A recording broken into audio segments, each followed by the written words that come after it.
On this day in history, we remember the remarkable individuals who shaped our world. Welcome to Who Died Today in History, where we honor their legacies. From artists to leaders, their impact lives on. If you find their stories meaningful, like, subscribe, and hit the bell to stay connected. Thank you to all our amazing channel members for your generous support. Don Adams, best known as the quick-witted and bumbling secret agent Maxwell Smart in the 1960s sitcom Get Smart, lived a life deeply tied to the evolution of American television comedy.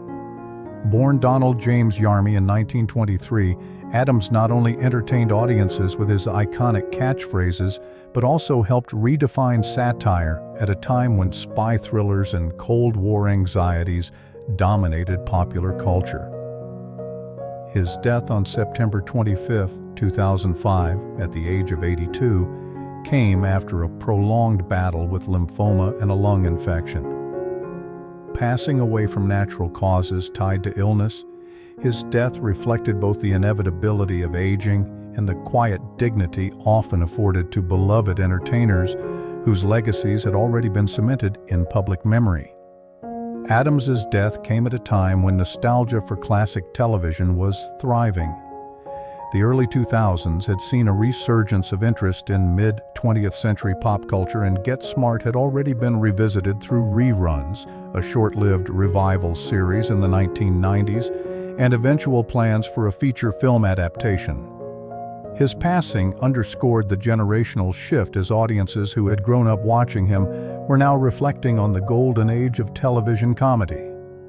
For many, Adams's voice, instantly recognizable from his later work as the voice of Inspector Gadget, was inseparable from their childhood. The immediate consequence of his death was a wave of tributes that highlighted not only his comedic brilliance, but also his ability to parody serious themes in a way that made them accessible to the public. At the height of the Cold War, Get Smart poked fun at espionage, bureaucratic inefficiency, and blind patriotism, reminding viewers that humor could be a powerful tool to navigate fear and uncertainty. In this sense, Adams' career, and by extension his death, reflected a cultural value of the era: the use of satire as both entertainment and subtle social commentary. His legacy was amplified in death, with his comedic style celebrated as timeless. Tributes positioned him alongside other greats of mid-century television, ensuring that his influence would not be forgotten. Today, Adams is remembered not only through Get Smart and Inspector Gadget, but also in the way modern comedies borrow his blend of absurdity and wit to critique institutions. In reflecting on his passing, we are reminded of humanity's tendency to preserve memory through laughter. Death often softens the edges of a public figure's struggles and elevates the joy they brought to audiences. Andy Williams, one of the most beloved American crooners of the 20th century, passed away on September 25, 2012, at the age of 84 after a year-long battle with bladder cancer. His death, though from natural causes related to illness, carried symbolic weight in an era when traditional pop standards were giving way to new musical forms. Williams represented a gentler, more romantic side of American entertainment, and his passing marked not only the loss of a legendary performer, but also a fading cultural moment. Williams's career flourished during the 1960s and 1970s, when his warm tenor voice and wholesome image offered comfort during turbulent times marked by social upheaval and war. Known for songs like Moon River, his music carried themes of longing and tenderness that resonated deeply with post-war audiences. His death reflected the challenges of a generation moving away from the easy-listening traditions of mid-century America and toward more fragmented, diverse styles of music. The immediate response to his passing was an outpouring of tributes from fellow performers and fans worldwide. His theater in Branson, Missouri, an entertainment hub he helped establish, became a site of remembrance, symbolizing how he had used his fame not only to perform, but also to shape regional cultural life. Williams' death reinforced the idea that performers of his era were more than entertainers. They were cultural anchors whose artistry helped define national identity during uncertain times.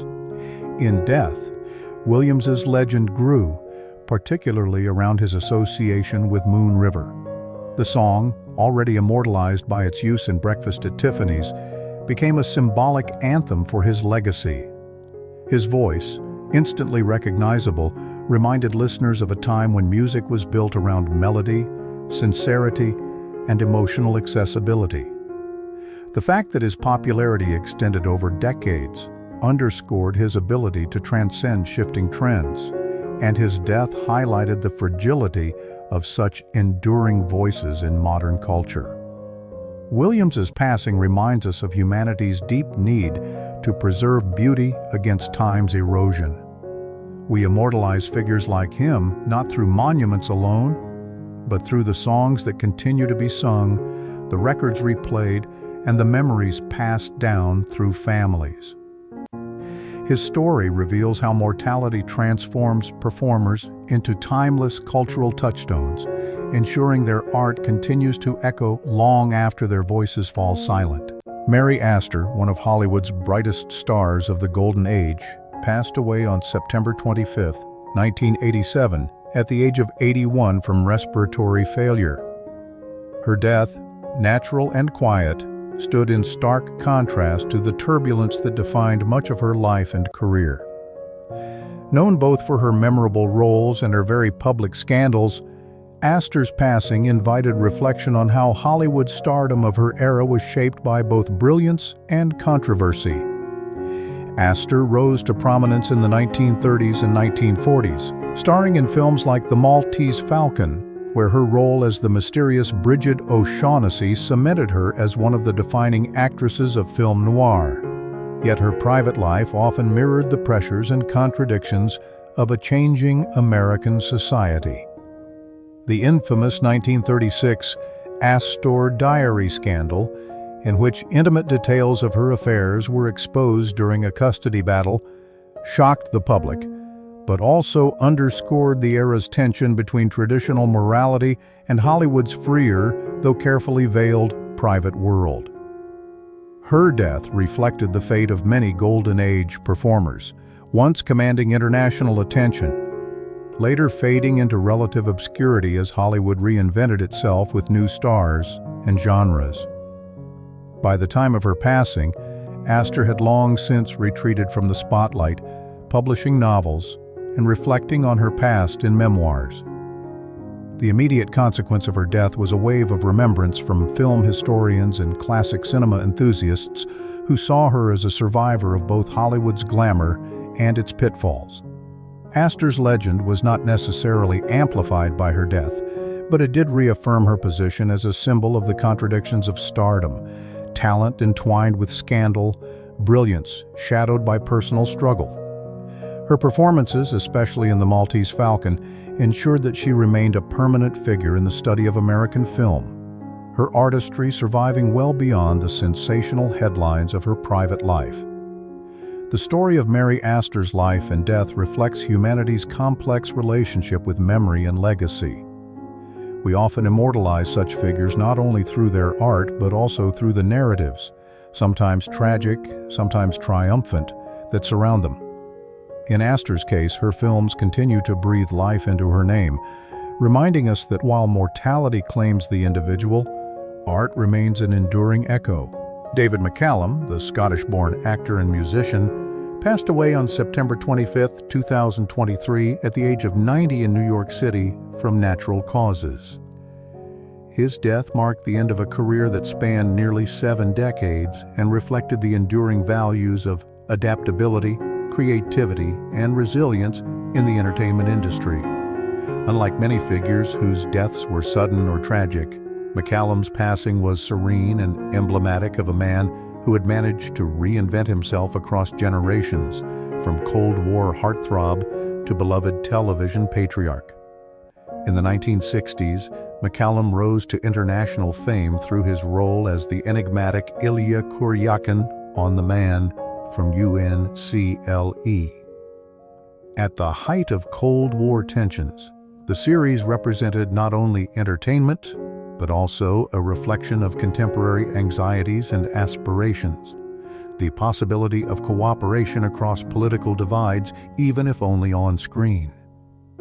His mysterious persona resonated deeply with audiences, elevating him to pop culture icon status. Yet McCallum's career did not end when the show's popularity waned. Instead, he re-emerged decades later as the wise Dr. Donald Ducky Mallard on NCIS, offering a comforting intellectual presence in one of the longest-running American TV dramas. The immediate consequence of his death was a wave of tributes from colleagues, fans, and media outlets, many emphasizing how he bridged eras of television. For older viewers, his passing evoked nostalgia for the glamour and charm of 1960s spy thrillers, while younger audiences mourned the loss of a grandfatherly figure who had guided them through the moral complexities of NCIS. In this way, McCallum's death amplified his legend by underscoring his rare ability to stay relevant and cherished across vastly different cultural moments. His departure invites reflection on how we remember such figures. McCallum is immortalized not only through reruns, streaming platforms, and recordings of his musical work, but also in the memories of generations who grew up with his characters. His death highlights the human desire to preserve memory through art and storytelling, using performance as a vessel for legacy.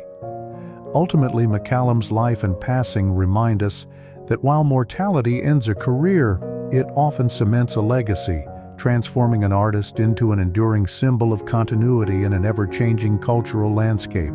Arnold Palmer, one of golf's greatest icons, passed away on September 25, 2016 at the age of 87 due to complications from heart problems. His death was not sudden or tragic in the sense of an untimely end, but it carried deep symbolic weight. Palmer had long been the embodiment of golf's transition from an elite pastime into a sport accessible to the masses. His passing reflected the natural close of an era in which sports figures were not just athletes, but cultural ambassadors who shaped public identity and aspiration.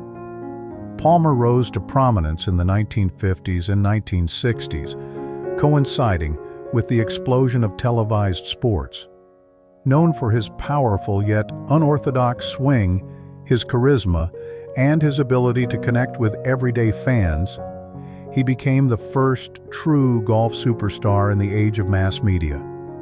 His loyal following, dubbed Arnie's Army, revolutionized the relationship between athletes and spectators, making sports not only a contest of skill, but also a community of passion.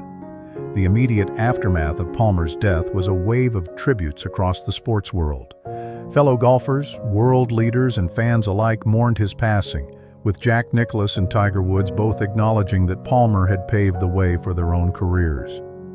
The golf community lowered flags, moments of silence were held, and countless media outlets revisited his impact on the sport.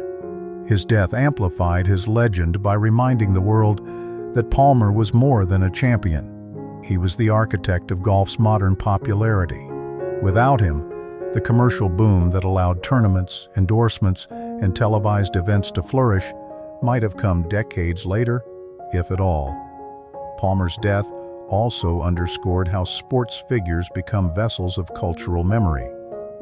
His name lives on through the Arnold Palmer Invitational Tournament, the famous iced tea and lemonade drink that bears his name, and numerous charitable foundations he championed, particularly in healthcare. Through these legacies, he remains woven into the fabric of daily life, not only for golfers, but for anyone who admires perseverance, generosity, and charm. In reflecting on Palmer's life and passing, we see how humanity immortalizes figures who embody not only skill, but also connection. His story demonstrates that while mortality ends a career, memory, preserved in art, ritual, and commemoration, ensures that legends like Arnold Palmer continue to inspire long after their final game. Anthony Booth, a celebrated British actor best remembered for his role as Mike Rawlins in the groundbreaking sitcom Till Death Us Do Part, passed away on September 25, 2017, at the age of 85. His death came after a long struggle with Alzheimer's disease, a battle that mirrored the wider public conversation in the late 20th and early 21st centuries about aging, memory, and the dignity of those suffering from degenerative illnesses. His passing was natural, but it carried symbolic resonance. A man who once gave sharp, articulate voice to Britain's social and generational divides was ultimately silenced by a disease that erodes memory, the very thing that preserves identity. Booth rose to fame in the 1960s when Till Death Us Do Part challenged Britain's cultural norms. His character, a working-class socialist constantly sparring with his bigoted father-in-law, brought to television screens a mirror of Britain's tensions around race, class, and politics. The show was both controversial and influential, shaping the trajectory of British comedy and opening the door for television to address uncomfortable truths with biting humor. In this way, Booth's career embodied the social transformations of post-war Britain.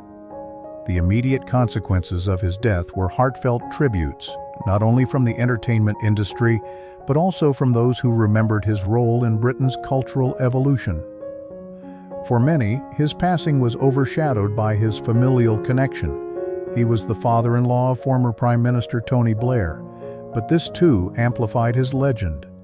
It reminded the public that Booth's influence extended beyond the screen into the realm of politics and history, tying his life story to the broader narrative of Britain's late 20th century transformations. Booth's death amplified the bittersweet recognition of television's power to both preserve and outlast its performers. Through reruns and archives, audiences continue to watch him articulate the anxieties and hopes of a bygone generation. In this way, art becomes a form of immortality. Reflecting on his life and death, we see how humanity grapples with mortality by ensuring that memory does not fade, even when the mind itself does. Booth's career and passing remind us that we immortalize figures not only through grand memorials, but also through the laughter, debates, and emotions they inspire long after they are gone. In doing so, we honor both their artistry and their humanity. John Bonham, the legendary drummer of Led Zeppelin, died suddenly on September 25, 1980, at just 32 years old. His death was ruled accidental, the result of asphyxiation after consuming an excessive amount of alcohol. In a single day, rock music lost one of its most influential figures, and Led Zeppelin, arguably the greatest rock band of its era, lost its driving force. His passing was not just a personal tragedy, but a cultural shock that underscored the excesses of the rock and roll lifestyle at the height of its power. Bonham had been known for his extraordinary skill, blending speed, precision, and raw power in a way that redefined drumming in popular music. Yet, like many artists of the 1970s, he was also caught in a culture that romanticized indulgence, where alcohol and drugs often blurred the line between creativity and destruction. His death reflected the darker side of an era that prized rebellion and excess, a reminder that the same forces that fueled innovation could also consume their creators. The immediate consequence was devastating for Led Zeppelin. Within months, the band announced its dissolution, declaring that they could not continue without Bonham. This decision shifted the trajectory of music history, cutting short the band's evolution and leaving fans to imagine what might have been. Yet his passing also amplified his legend. Bonham became enshrined as not only a drumming genius, but a symbol of rock's dangerous allure. Over time, his legacy has only grown, Generations of drummers cite him as a primary influence, and his recordings remain a benchmark of technical brilliance and emotional force. Songs like Moby Dick or the thunderous opening of When the Levee Breaks immortalize his contributions, turning each performance into a monument to his artistry. Bonham's death reminds us of humanity's complicated relationship with mortality and power. His story illustrates how extraordinary talent can be both celebrated and consumed by the cultural currents of its time. In art and commemoration, we preserve such figures because they embody both inspiration and caution. Through tribute concerts, biographies, and endless replay of Zeppelin's music, Bonham remains alive in memory. In honoring him, we acknowledge the fragile balance between genius and vulnerability, and affirm that art has the power to make even brief lives resonate forever. Koko the Clown, born Nikolai Polyakov in 1900 in Latvia, was one of the most beloved circus performers of the 20th century. He passed away on September 25, 1974 in Peterborough, England, at the age of 73 from natural causes. His death marked the end of an era in which the circus was a cornerstone of popular entertainment, long before television and digital media transformed cultural life. Koko's passing reflected the fading prominence of traditional circus culture in the modern age. During his career, especially through the 1930s to the 1950s, the circus offered families a rare form of live, communal entertainment, an escape from the struggles of the Great Depression, wartime anxieties, and the austerity of post-war recovery. As a clown, Koko embodied both joy and resilience, offering laughter in times when many people desperately needed it. By the 1970s, however, the circus was losing ground to new forms of mass entertainment. Koko's death symbolized not just the loss of an individual performer, but also the waning influence of an entire art form. The immediate consequence of his passing was a sense of nostalgia and loss among audiences who had grown up seeing him in the ring. For many in Britain, Koko was the face of clowning itself, an icon in oversized shoes, baggy clothes, and a red nose who could delight children while subtly satirizing adult society. His absence left a cultural gap, highlighting how quickly live performance traditions can fade when generational change accelerates. Koko's legacy, however, was amplified by his death. He became immortalized as the quintessential clown figure, his image carried forward in circus history and children's literature. His contribution to the art of clowning also influenced later performers, who sought to blend humor with humanity rather than relying on slapstick alone. By remaining a figure of warmth and dignity, Koko countered the more sinister interpretations of clowns that emerged in later decades. Ultimately, Koko the Clown's death reminds us of humanity's desire to preserve joy even in times of hardship. Figures like him are immortalized not only in circus posters and archival footage, but also in the memory of laughter shared. Through commemoration, we honor performers who bridged the gap between art and life, leaving behind a legacy that continues to remind us of the timeless power of humor to comfort and connect.